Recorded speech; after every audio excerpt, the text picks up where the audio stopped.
നമ്മളെത്തുന്നത് കൊച്ചിയിലേക്കാണ്. പ്രധാന സേവകന്റെ വരവിനായി കാത്തിരിക്കുകയാണ്. കൊച്ചി വൈകിട്ട് നെടുമ്പാശ്ശേരി അന്താരാഷ്ട്ര വിമാനത്താവളത്തിലെത്തുന്ന അദ്ദേഹം 6:30-ന് 1.5 ലക്ഷത്തോളം BJP പ്രവർത്തകർ അണിനിരക്കുന്ന റോഡ് ഷോയിൽ പങ്കെടുക്കും. വലിയ രീതിയിലുള്ള സുരക്ഷാ സംവിധാനങ്ങൾ നഗരത്തിൽ ഏർപ്പെടുത്തി കഴിഞ്ഞു. എന്തായാലും പ്രധാനമന്ത്രിക്ക്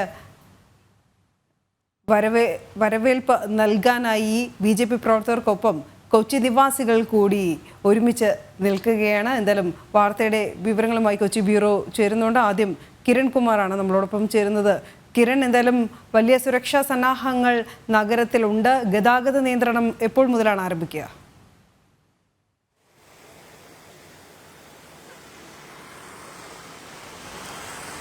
അനു, എനിക്ക് പുറകിൽ കാണുന്നത് ഇത് തേവരപ്പാലമാണ്. ഈ തേവരപ്പാലത്തിലൂടെയാണ് വൈകിട്ട് പ്രധാനമന്ത്രി ഈ റോഡ് ഷോക്കായിട്ട് എത്തുക. അതായത് തേവര പാലത്തിന് അപ്പുറത്താണ് നേവൽ ബേസ്. നേവൽ ബേസിന്റെ ഹെലിപ്പാഡിൽ പ്രധാനമന്ത്രി വന്നിറങ്ങും. അതിനുശേഷം അദ്ദേഹത്തിന്റെ വാഹന വ്യൂഹം കടന്നു പോകുന്നത് ഈ തേവരപ്പാലത്തിലെ വഴിയിലൂടെയാണ്. ഇതിനുശേഷം ഇവിടെ നിന്നും എറണാകുളം KPCC ജംഗ്ഷനിലെത്തി അവിടെ നിന്നാണ് റോഡ് ഷോ ഇന്ന് വൈകിട്ട് ആരംഭിക്കുന്നത്. റോഡ് ഷോ KPCC ജംഗ്ഷൻ മുതൽ എറണാകുളം ഗസ്റ്റ് ഹൗസ് വരെ നീളുന്ന, അതായത് ഒരു 1.3 കിലോമീറ്റർ ഉള്ള ദൈർഘ്യമുള്ള സ്ഥലത്തുകൂടിയാണ് ഇന്ന് റോഡ് ഷോ പോകുന്നത്. തന്ത്രപ്രധാനമായിട്ടുള്ള കൊച്ചിയിലെ പല കേന്ദ്രങ്ങളും ഈ റോഡ് ഷോ കടന്നു പോകുന്ന സ്ഥലത്ത് തന്നെയാണ്. ജനറൽ ആശുപത്രിയുണ്ട്, ഒപ്പം തന്നെ city police commissioner office, law college അടക്കമുള്ള നിരവധി സ്ഥാപനങ്ങളടക്കം കടന്നു പോകുന്ന ഒരു സ്ഥലത്തു കൂടിയാണ് ഇന്ന് പ്രധാനമന്ത്രിയുടെ റോഡ് ഷോ കടന്നു പോകുന്നത്. അതുകൊണ്ട് തന്നെ വിപുലമായ ഒരു ക്രമീകരണം ഈ റോഡ് ഷോക്ക് വേണ്ടി ഒരുക്കിയിട്ടുണ്ട്. നിലവിലിപ്പോൾ പോലീസ് അറിയിച്ചിരിക്കുന്ന ഗതാഗത നിയന്ത്രണങ്ങളെ സംബന്ധിച്ചുള്ള കാര്യങ്ങളാണ്. ഗതാഗത നിയന്ത്രണങ്ങളെ സംബന്ധിച്ച ചില വിവരങ്ങൾ മാധ്യമങ്ങൾ പങ്കുവെക്കണം എന്നുള്ളൊരു ആവശ്യം തന്നെ പ്രധാനമായിട്ടും പോലീസ് ഉന്നയിച്ചിട്ടുണ്ട്. പോലീസ് ഇപ്പോൾ അറിയിച്ചിരിക്കുന്ന ഗതാഗത നിയന്ത്രണങ്ങൾ നഗരത്തിലേക്കൊന്നും തന്നെ ഉച്ചയ്ക്ക് ശേഷം വാഹനങ്ങൾ പ്രവേശിക്കാനായിട്ട് അനുവദിക്കില്ല എന്നുള്ളൊരു കാര്യമാണ്. അതായത് പശ്ചിമ കൊച്ചിയിൽ നിന്നെത്തുന്ന വാഹനങ്ങളും ഈ ആലുവ ഭാഗത്ത് നിന്നെത്തുന്ന വാഹനങ്ങൾ, വൈപ്പിനിൽ നിന്നെത്തുന്ന വാഹനങ്ങളെല്ലാം തന്നെ നഗരത്തിലെ ഈ റോഡ് ഷോ കടന്നു പോകുന്ന പ്രധാന മേഖലകൾ ഒഴിച്ചുകൊണ്ട് മറ്റു വഴികളിലൂടെ കടന്നു പോകണം എന്നുള്ളൊരു നിർദ്ദേശമാണ് ഇപ്പോൾ പോലീസ് നൽകിയിട്ടുള്ളത്. ഹൈക്കോർട്ട് ജംഗ്ഷനിൽ നിന്നും മേനക ഭാഗത്തേക്ക് പോകുന്ന വാഹനങ്ങൾ കടത്തിവിടുന്നതല്ല. ഈ വഴിയിലൂടെ പൂർണ്ണമായിട്ടുമുള്ള ഗതാഗതം ഈ ഉച്ചയ്ക്ക് ശേഷം നിരോധിച്ചിട്ടുണ്ട്. അതേപോലെ തന്നെ വൈപ്പിൻ ഭാഗത്ത് നിന്ന്, വൈറ്റില ഭാഗത്ത് നിന്നൊക്കെ വരുന്ന വാഹനങ്ങൾ ഈ പശ്ചിമ കൊച്ചി ഭാഗത്തേക്ക് പോകാനാണെങ്കിൽ അത് കടവന്ത്ര വഴി KSRTC സ്റ്റാൻഡിന്റെ വഴിയിലൂടെ കടന്നുകൊണ്ട് പോകണം എന്നുള്ളൊരു നിർദ്ദേശമാണ് നൽകിയിട്ടുള്ളത്. അതോടൊപ്പം തന്നെ ഈ DCC ജംഗ്ഷൻ, അതായത് ഈ റോഡ് ഷോ ആരംഭിക്കുന്ന ആ പ്രദേശം, അവിടെ നിന്നും ഹോസ്പിറ്റൽ റോഡിലേക്കുള്ള ഗതാഗതവും പൂർണ്ണമായിട്ടും ഏതായാലും നിരോധിച്ചിട്ടുണ്ട്. അതായത് ഈ ഉച്ചയ്ക്ക് ശേഷം ഈ നിയന്ത്രണം ഏർപ്പെടുത്തും എന്നുള്ളൊരു കാര്യം തന്നെയാണ് ഏതായാലും പോലീസ് അറിയിച്ചിരിക്കുന്നത്. ഇപ്പോഴും നമുക്ക് ദൃശ്യങ്ങളിൽ കാണാം, ഈ ഷിപ്പ്യാർഡിന്റെ പരിസരങ്ങളിലെല്ലാം തന്നെ പോലീസിന്റെ അവസാനവട്ട പരിശോധനകൾ പുരോഗമിച്ചുകൊണ്ടിരിക്കുകയാണ്. ഇന്നലെ വൈകിട്ട് SPGയും പോലീസും സംയുക്തമായി തന്നെ ഈ പ്രധാനമന്ത്രിയുടെ റോഡ് ഷോ കടന്നു പോകുന്ന വഴികളിലൂടെ ഒരു ട്രയൽ റൺ നടത്തിയിരുന്നു. ഇവർ സുരക്ഷാ കാര്യങ്ങൾ വിലയിരുത്തിയിരുന്നു ഇന്നലെ വൈകിട്ട്. അതിന് ശേഷം ഇപ്പോഴും പല മേഖലകളിലെല്ലാം തന്നെ കൃത്യമായിട്ട് എത്തി പരിശോധന നടക്കുന്ന കാഴ്ചകൾ നമുക്ക് കാണാൻ സാധിക്കും. ഏതായാലും ഇനി മണിക്കൂറുകൾ മാത്രമേ ബാക്കിയുള്ളൂ. അതായത് 6:30 തന്നെ പ്രധാനമന്ത്രി കൊച്ചിയിലേക്ക് എത്തും. അതിനുശേഷം 6:30 തന്നെ പ്രധാനമന്ത്രിയുടെ റോഡ് ഷോ ആരംഭിക്കും. നേരത്തെ ഇപ്പോൾ ഈ നിൽക്കുന്ന ഈ തേവര ഭാഗത്താണ് ഏതാനും മാസങ്ങൾക്ക് മുമ്പ്, അതായത് കഴിഞ്ഞ വർഷം ഏപ്രിൽ മാസത്തിൽ പ്രധാനമന്ത്രിയുടെ വലിയ ആവേശകരമായിട്ടുള്ള ഒരു റോഡ് ഷോ കടന്നുപോയത്. ഇപ്പോൾ രണ്ടാം തവണ, ഒരു വർഷത്തിനുള്ളിൽ തന്നെ ഇതിപ്പോൾ രണ്ടാം തവണയാണ് പ്രധാനമന്ത്രി വീണ്ടും കൊച്ചിയിലേക്ക് എത്തുന്നത്. അതുകൊണ്ട് തന്നെ വലിയൊരു ആവേശത്തിൽ തന്നെയാണ് കൊച്ചിയിലെ ജനങ്ങൾ. BJP പ്രവർത്തകർ 1.5 ലക്ഷത്തിലധികം പ്രവർത്തകർ പങ്കെടുക്കുന്ന റോഡ് ഷോ ആയിരിക്കും ഇന്ന് നടക്കുക എന്നുള്ളൊരു കാര്യം തന്നെയാണ് ഏതായാലും BJP അറിയിച്ചിരിക്കുന്നത്. പ്രധാനമന്ത്രി വന്നെത്തുന്ന ഈ കൊച്ചിൻ ഷിപ്പ്യാർഡിന്റെ ഭാഗം മുതൽ ഈ റോഡ് ഷോ നടക്കുന്ന ഭാഗങ്ങളിലെല്ലാം തന്നെ കട്ടൗട്ടുകളും ഫ്ലെക്സുകളും കൊടിതോരണങ്ങളും ഒക്കെ കൊണ്ട് അലങ്കരിച്ച് വലിയൊരു ആവേശത്തോടുകൂടി തന്നെ പ്രധാനമന്ത്രിയെ വരവേൽക്കാൻ വേണ്ടി കാത്തിരിക്കുകയാണ് BJP പ്രവർത്തകർ. അനു, എന്തായാലും പ്രധാനമന്ത്രിയുടെ റോഡ് ഷോ അതേ ആവേശത്തോടെ, ആവേശം ഒട്ടും ചോരാതെ തന്നെ ജനങ്ങളിലേക്ക് എത്തിക്കാൻ ടീം ജനവും സജ്ജമാണ്.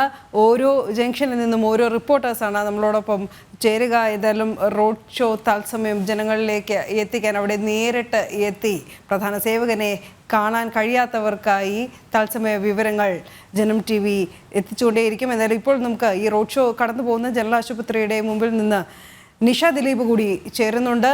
നിഷ, എങ്ങനെയാണ് അവിടുത്തെ ഒരുക്കങ്ങളൊക്കെ?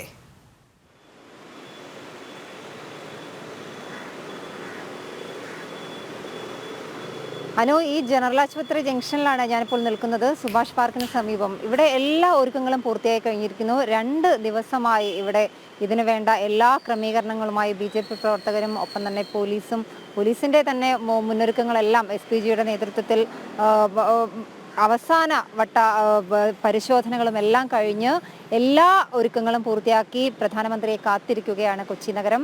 നമുക്കറിയാം, പ്രധാനമന്ത്രിയുടെ ഓരോ സന്ദർശനങ്ങളും, കേരളത്തിലേക്കുള്ള ഓരോ സന്ദർശനങ്ങളും ആഘോഷമാക്കുകയാണ് കേരളം. അതുപോലെ തന്നെയായിരിക്കും ഇത്തവണത്തെയും സന്ദർശനം. 2 ദിവസത്തെ സന്ദർശനത്തിനായാണ് പ്രധാനമന്ത്രി നരേന്ദ്രമോദി കേരളത്തിലേക്ക് എത്തുന്നത്. കൊച്ചിയിൽ വൈകിട്ടോടെ പ്രധാനമന്ത്രി എത്തും. 6:30 മുൻ നിശ്ചയിച്ച പ്രകാരം റോഡ് ഷോയുടെ ഒരു സമയം പറഞ്ഞിരിക്കുന്നത്. 6:30 ഞാനിപ്പോൾ നിൽക്കുന്ന ഈ ജനറൽ ആശുപത്രി, ഇത് 2ാമത്തെ പോയിന്റാണ്. അതിന് തൊട്ട് മുൻപ് KPCC ജംഗ്ഷനിലായിരിക്കും റോഡ് ഷോ തുടങ്ങുന്നത്. അതിനുശേഷം അവിടെ നിന്നും റോഡ് ഷോ 6:30 തുടങ്ങും. അതിനുശേഷം മിനിറ്റുകൾക്കകം നമ്മൾ ഈ ദൃശ്യങ്ങൾ കാണുന്ന വഴിയിലൂടെ കടന്ന് എറണാകുളം ഗസ്റ്റ് ഹൗസിന് മുന്നിൽ ഏകദേശം 1.5 കിലോമീറ്ററിന് താഴെ അത്രയും ദൂരം മാത്രമാണ് റോഡ് ഷോ നടക്കുന്നത്. എന്തായാലും വളരെ ഈ റോഡ് ഷോ നടക്കുന്ന സമയത്തൊക്കെ ഇപ്പോൾ ഈ കാണുന്ന ദൃശ്യങ്ങൾ കാണുന്ന ഈ റോഡിന്റെ ഇരുവശവും ആളുകൾ തിങ്ങി നിറഞ്ഞ് നിൽക്കുന്ന ഒരു സാഹചര്യമായിരിക്കും ഉണ്ടാകുക. നമുക്കറിയാം, പ്രധാനമന്ത്രി ഓരോ തവണയും കേരളത്തിലേക്ക് എത്തുമ്പോൾ പ്രധാനമന്ത്രിയെ നേരിട്ട് കാണാനായി ഇതിൽ രാഷ്ട്രീയ ഭേദമന്യേ കേരളത്തിലെ മുഴുവൻ ആളുകളും എത്താറുണ്ട്. സ്ത്രീകളായിരിക്കും കൂടുതലും എത്തുന്നത്. നമ്മൾ ഈ തൃശ്ശൂരിലൊക്കെ കണ്ടതാണ്. വനിതാ സംഗമത്തിന് പ്രധാനമന്ത്രി വന്നപ്പോഴും നിരവധി ആളുകൾ അദ്ദേഹത്തെ കാണാൻ നിന്നു. അന്ന് കാണാത്തവർക്കൊക്കെ കാണാൻ ഈ മാസം തന്നെ വീണ്ടും പ്രധാനമന്ത്രി കൊച്ചിയിലേക്ക് എത്തുകയാണ്. എന്തായാലും ആ സമയത്ത് ഇവിടെ 3 മണിയോടുകൂടിയായിരിക്കും ഒരു ഗതാഗത നിയന്ത്രണമൊക്കെ ഉണ്ടാകുക. അതിനുശേഷം ഈ റോഡിലേക്ക് മറ്റ് വാഹനങ്ങൾക്കൊന്നും പ്രവേശനം ഉണ്ടായിരിക്കില്ല.